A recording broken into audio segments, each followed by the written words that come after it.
With this plan that we're proposing, we saved that 900,000 to 1.3 million trips that we don't lose. It's the difference between losing almost 4 million at 3.6 or the 2.3 million. It's just the difference between those two plans because of where we're choosing to allocate those resources that we have available to us. That's why you also see that passengers per service hour number going up, because there are more passengers on those buses that are out there.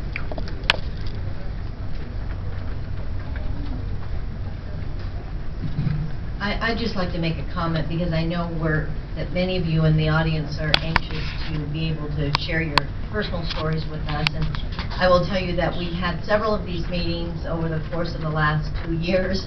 And so we've heard many of those stories. And you need to know, I think Marilyn, Commissioner Strickland articulated, you know, we're on your team to the degree that we believe in transit.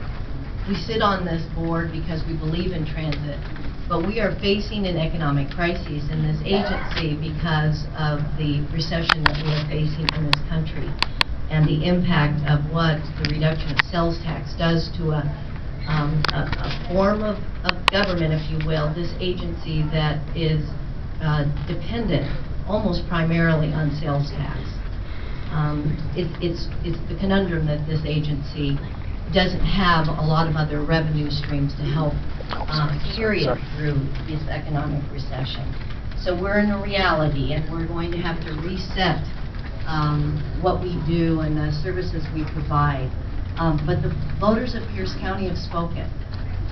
Many of us contributed money, worked the election to get the voters to believe that we would like to not see a reduction of this magnitude, but that is not what happens, as you all know.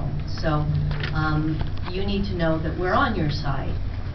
But these are tough times, and we're going to have to do what we have to live within our means. And that means making a 35% reduction in this agency. That's what I was afraid of. Before we go to the public with your comments, you probably have some questions in your mind now that you didn't have before based upon the questions that have been generated from the board. If you have something of that sort, there'll be staff members out in the foyer that you might want to talk with personally. We have received from you 200 and some comments. We know what your issues are, and we have 129 people signed up to speak. So I need your help, folks. I need you to be succinct and tell us your issue. And if we've already received it, we don't need to hear it again. But we want to hear you. We don't want to cut you off, but we want to make certain that you're not being redundant. So if someone says something and that's what you were going to say, you don't need to speak just because your name is on this sheet. I'll be calling you by number. And you have a ticket over there that has a number. And I will be calling you by number, not by name. But when you get to the podium, would you please state your name and spell it? For some of us have unique name spellings.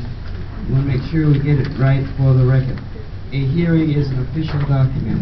That's why we record it, and that's why we ask you to do this.